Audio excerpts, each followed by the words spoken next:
السلام علیکم ناظرین، جنہوں نے ہمارا چینل سبسکرائب نہیں کیا سبسکرائب کر لیں تاکہ نئی آنے والی ویڈیو آپ تک پہنچ سکے۔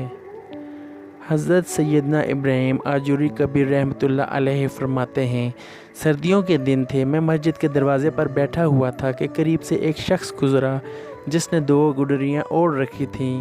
میرے دل میں بات آئی کہ شاید یہ بھکاری ہے، کیا ہی اچھا ہوتا کہ یہ اپنے ہاتھ سے کما کر کھاتا۔ جب میں سویا تو خواب میں 2 فرشتے آئے، مجھے بازو سے پکڑا اور اسی مسجد میں لے گئے۔ وہاں ایک شخص 2 گڈریاں اوڑھے سو رہا ہے۔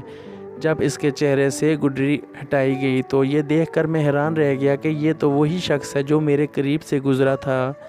فرشتوں نے مجھ سے کہا، اس کا گوشت کھاؤ۔ میں نے کہا، میں نے اس کی کوئی غیبت تو نہیں کی۔ کہا، کیوں نہیں؟ تو نے دل میں اس کی غیبت کی، اس کو حقیر جانا اور اس سے ناخوش ہوا۔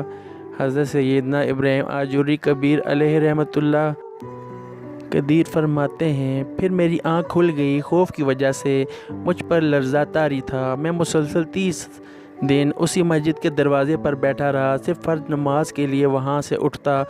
میں دعا کرتا رہا کہ دوبارہ وہ شخص مجھے نظر آ جائے تاکہ اس سے معافی مانگوں۔ 1 ماہ بعد وہ پراسرار شخص مجھے نظر آ گیا، پہلے کی طرح اس کے جسم پر 2 گڈریاں تھیں۔ میں فوراً اس کی طرف لپکا، مجھے دیکھ کر وہ تیز تیز چلنے لگا، میں بھی پیچھے ہو لیا۔ آخر کار میں نے اس کو پکار کر کہا، اے اللہ عز و جل کے بندے، میں آپ سے کچھ بات کرنا چاہتا ہوں۔ اس نے کہا، اے ابراہیم، کیا تم بھی ان لوگوں میں سے ہو جو دل کے اندر مومنین کی غیبت کرتے ہیں؟